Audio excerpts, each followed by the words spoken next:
जय श्री राम दोस्तों, हिंदू महाकाव्य रामायण में जितने दुख और कष्ट माता सीता ने उठाए हैं, उतने किसी और ने नहीं उठाए। उनके इन दुखों का कारण कहीं न कहीं राजा दशरथ यानी उनके ससुर थे। विष्णु पुराण में दशरथ को कौशल के राजा और राम के पिता के रूप में वर्णित किया गया है। उनकी राजधानी अयोध्या के नाम से जानी जाती थी। दशरथ और इंदुमती के पुत्र थे। दशरथ महाराज शवांको वंश में पैदा हुए थे। वह वंश महाराज मनु के समकालीन है। वह सूर्यवंश भी कहलाता है। लेकिन क्या आप जानते हैं कि महाराज दशरथ की गलती के कारण हुआ था सीता का हरण? अगर महाराज दशरथ इतनी बड़ी गलती नहीं करते तो शायद सीता का हरण नहीं हो पाता। महाराज दशरथ ने एक बहुत बड़ी भूल कर दी, जिस भूल के कारण मैया सीता को उसका नतीजा भोगना पड़ा। महाराज दशरथ की गलती के कारण माँ सीता का हरण हुआ था।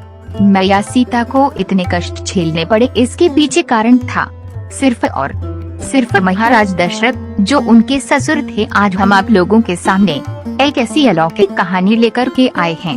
दोस्तों, आज के समय में सभी लोग विद्वान हैं, जिन्होंने बहुत सी कथा सुन रखी है। शायद आप सब लोग जानते हो, लेकिन मैं आज आप लोगों के सामने एक ऐसी छोटी सी कहानी लेकर के आया हूँ। इस छोटी सी चर्चा के बारे में बताऊंगी। इस कथा को सुनने के बाद आप लोगों को मालूम पड़ेगा कि हाँ, महाराज दशरथ अगर ये गलती नहीं करते तो शायद सीता का हरण नहीं हो पाता। वैसे हमारे विद्वान कहते हैं रामायण की कई किताबें हैं और हर एक किताब में हर एक अलग कारण बना हुआ है। रामचरितमानस जो तुलसीदास महाराज की है, उनकी हर एक चौपाई मंत्र का काम करती है। तो चलिए आप लोगों का समय ज्यादा बर्बाद न करते हुए गौर करते हैं इस कहानी की तरफ कि ऐसी कौन सी गलती हुई थी कि महाराज दशरथ से कि रावण माता सीता का हरण करके ले गया। वैसे दोस्तों, बहुत से पुराणों में अलग अलग मत मिलते हैं, सभी जगह अलग अलग प्रमाण मिले हैं। लेकिन इस कहानी के माध्यम से मैं आपको बताने की कोशिश करता हूँ कि जब भगवान श्री राम, लक्ष्मण, भरत, शत्रुघ्न चारों भाइयों की शादी हो गई और बारात लौटकर वापस अपने नगर में आए तो महाराज दशरथ ने अपनी पत्नी कौशल्या से कहा था कि कौशल्या, एक बात आज आप लोग गांठ बांध लीजिए, क्योंकि आज तक आप सिर्फ चारों पुत्रों की माँ थी और आज के बाद आप लोग माँ होने के बावजूद 4 बहुओं की सास और बन चुकी हैं। तो उन्होंने महाराज दशरथ से पूछा कि क्यों? तो महाराज कहने लगे कि सास और बहू का धर्म क्या होता है? जिस घर में बेटे की बहू आ जाए उस घर में सास का ये धर्म बनता है। गोस्वामी तुलसीदास रामचरितमानस में कहते हैं, पर लड़किनी सकल घर आई राखे हूँ पलक नयन की नाई, यानी दूसरे की बेटी हमारे घर में बहू बन कर के आ रही है तो सास का ये धर्म बनता है कि उसकी रक्षा ठीक उसी प्रकार करनी चाहिए जैसे आँखों की रक्षा पलकें करती हैं। नाना प्रकार के उपदेश दिए, बहुत तरह से उन्हें उनका धर्म समझाया। उसके बाद में जब 2-4-6 दिन निकल गए तो एक दिन महाराज दशरथ के दिमाग में एक बात आई। महाराज ने विचार किया है कि क्यों ना मैं अपनी चारों बहुओं की परीक्षा ले लूं, मेरी कौन सी बहू कितनी चतुर है। तो महाराज दशरथ ने अपनी 4 बहुओं को भगवान श्री राम, लक्ष्मण, भरत और शत्रुघ्न चारों बेटों की पत्नियों को सीता, मांडवी, श्रुतकीर्ति और लक्ष्मण की पत्नी उर्मिला, इन चारों को अपने पास बुलाया और चारों को पास में बुला करके एक बात कही, पुत्री देखो, चारों तुम मेरी पुत्री के समान हो और मेरी पुत्री हो, तो मेरा एक आदेश है। सभी ने कहा, कहो पिताजी क्या आदेश है? महाराज ने कहा, आदेश ये है कि आज तुम अलग अलग रसोई बनाओगी। तुम चारों अपने अपने हाथ से मेरे लिए खाना बना कर लेकर आओगी और फिर देखते हैं कि कौन बहू कितनी चतुर है और कितनी जल्दी खाना लाती है। अब चारों बहू वहाँ से चली गई। सभी के दिमाग में ये बात आई कि मैं पहले पहुँच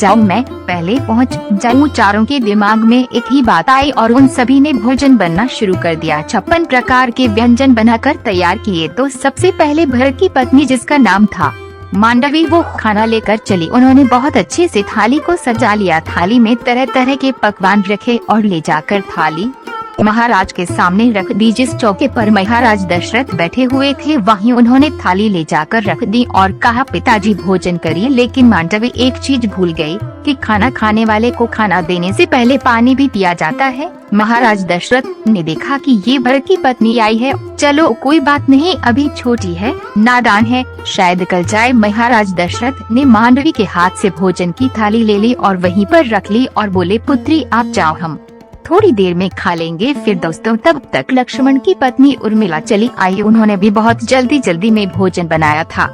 उर्मिला ने भी एक थाली में भोजन सजाया, अच्छे तरीके से भोजन थाली में लगाया और थाली सजाने के बाद उर्मिला भी भूल गई कि महाराज दशरथ को पानी भी देना है। दोस्तों, उर्मिला भोजन की थाली लेकर के अपने ससुर यानी महाराज दशरथ के पास में पहुंच गई। अब महाराज दशरथ समझ गए कि लगता है ये भी बहू बिल्कुल ऐसी ही है। और दोस्तों, यह बात सच है कि अगर किसी को भोजन दिया जाता है तो भोजन खाने वाले को भोजन देने से पहले पानी जरूर देना चाहिए। लेकिन उर्मिला भी भूल गई। महाराज दशरथ ने उनके हाथों से भी थाली ले ली। अब तीसरे नंबर पर चलिए शत्रुघ्न की पत्नी, जिनका नाम श्रुतकीर्ति, और जल्दी में भोजन उन्होंने भी बनाया। भोजन इतना सुंदर बनाया था, इतना स्वादिष्ट बनाया जिसका कोई जवाब नहीं। लेकिन उनसे भी एक गलती हो गई। उनसे गलती ये हो गई कि श्रुतकीर्ति हाथ में भोजन की थाली लेकर के चली, लेकिन महाराज दशरथ को जल्दबाजी में जल देना भूल गई। अब महाराज दशरथ ने श्रुतकीर्ति के हाथ से भी भोजन की थाली ले ली और वहीं पर रख ली। और वहीं पर रखने के बाद कहा, पुत्री आप भी जाइए और हम थोड़ी देर में भोजन करेंगे। तीनों थाली रखी है, भरत की पत्नी की, लक्ष्मण की पत्नी की और शत्रुघ्न की पत्नी की। लेकिन महाराज दशरथ ने किसी में से एक भी ग्रास भोजन नहीं किया। इंतजार है। महाराज दशरथ विचार कर रहे हैं जैसे भोले भाले मेरे पुत्र राम है, और मुझे लगता है कि उनकी पत्नी सीता भी उतनी ही भोली भाली है, क्योंकि ये थोड़ा चतुर थी, इसलिए भोजन बनाकर जल्दी ले आई। लेकिन उधर जगत भवानी माता सीता ने बहुत सुंदर तरीके से सूर्य पाक भोजन बनाया, इतने सुंदर तरीके से कि जिसमें से सुगंध ही कुछ अलग आ रही थी। और मैया सीता ने एक थाली में भोजन लगाया, 56 प्रकार के व्यंजनों को एक थाली में लगाया और थाली में लगा करके और अपने हाथ में थाली उठाई चलने के लिए तैयार ही हुई। तब तक माँ सीता को ध्यान आ गया कि किसी को भोजन देते हैं तो भोजन देने से पहले पानी दिया जाता है। अब मैया सीता ने विचार किया है कि मैं तो पहले से ही इतनी लेट हो गई, मेरी तीनों बहनें ससुर के पास भोजन लेकर पहुंच गई, मेरे पिताजी क्या सोचेंगे। तब मैया सीता ने कौन सा काम किया, सीता माता ने एक हाथ में भोजन की थाली ली, एक हाथ में जल का लौटा लिया। महाराज दशरथ बीच चौक में बैठे हुए हैं और रसोई से जैसे ही मैया सीता एक हाथ में भोजन की थाली लेकर एक हाथ में जल का लौटा लेकर के और रसोई की चौखट से एक पैर अंदर एक पैर बाहर रखती है तो महाराज दशरथ की नजर पड़ गई कि सीता आ गई। लेकिन मुझे लगता है कि हाँ, वास्तव में थोड़ी देर में जरूर, लेकिन मेरी बड़ी बहू बहुत चतुर है, एक हाथ में जल का लौटा एक हाथ में भोजन की थाली लेकर आ रही है। तब क्या हुआ, सीता माता ने भी देख लिया है कि मेरे पिताजी मेरे ससुर मुझे देख रहे हैं, पता नहीं क्या जवाब देंगे। ऐसे विचार सोचती हुई मैया सीता चली आई। तब तक क्या हुआ दोस्तों, थोड़ा सा हवा का झोंका आया और हवा के साथ एक तीन का उठता हुआ आ रहा था। ऐसे में महाराज की निगाह है सीता के ऊपर और माता सीता तिनके को देखकर सोच रही है कि अब मैं करूँ तो क्या करूँ। इतने में वह तिनका उड़कर खाने की थाली में गिर गया और माता सीता को तो पसीना आ गया। दोस्तों, कहते हैं खूनी को कोई टाल नहीं सकता और माता सीता सोचने लगी कि अब मैं क्या करूं, अगर ये थाली पिताजी को दूंगी तो पिताजी कहेंगे ये कितनी पागल है, ये तीन का पता नहीं कहां से उड़कर आया है और भोजन अशुद्ध हो गया, और अगर मैं वापस जाती हूँ तो पिताजी कहेंगे कि एक तो ये इतनी देर में निकल कर आई और अब पता नहीं क्या भूल गई जो दोबारा फिर गई है, और तीसरी बात मेरे हाथ दोनों घेरे हुए हैं, मेरा हाथ एक भी खाली नहीं है, एक हाथ में जल का लौटा है, एक हाथ में भोजन की थाली है, अब इस तिनके को उठाएं तो उठाएं कैसे। दोस्तों, माता सीता कोई साधारण स्त्री नहीं, माँ सीता भवानी थी। भवानी मैया को ऐसी बातें सोचते सोचते क्रोध आ गया, इतना क्रोध आया कि जब माता सीता की दृष्टि उस तिनके पर पड़े तो उसे राख बनाकर उड़ा दिया। दोस्तों, ये दृश्य महाराज दशरथ ने अपनी आँखों से देख लिया। अब मैया सीता ने उस तिनके को तो राख बना करके उड़ा दिया। दोस्तों, ये बात हकीकत है, पहले सभी की ही दृष्टि में इतना तेज होता है जैसे भगवान भोले बाबा ने अपने तीसरे नेत्र की दृष्टि को कामदेव के ऊपर डाल दिया था तो कामदेव को जलाकर राख कर दिया था। इसी आँखों की दृष्टि को मैया गंधारी ने अपने बेटे दुर्योधन के ऊपर डाल दिया था तो दुर्योधन का संपूर्ण शरीर वज्र का कर दिया था। इसी आँखों की दृष्टि को कपिल महात्मा ने सागर के 6000 पुत्रों पर डाल दिया था, सागर के 6000 बेटों को जलाकर राख कर दिया था। अब महाराज दशरथ के सामने मैया सीता ने जाकर के जल का लौटा रखा और थाली हाथ में लेकर के पिताजी की तरफ की, बोली पिताजी भोजन करो। महाराज दशरथ ने थाली हाथ में ले ली और थाली हाथ में लेकर थाली तो रख दी, परंतु भोजन खाना नहीं शुरू किया। ये देख सीता मैया ने महाराज दशरथ से कहा, पिताजी कोई गलती हो गई क्या, मुझसे आप भोजन क्यों नहीं कर रहे हो?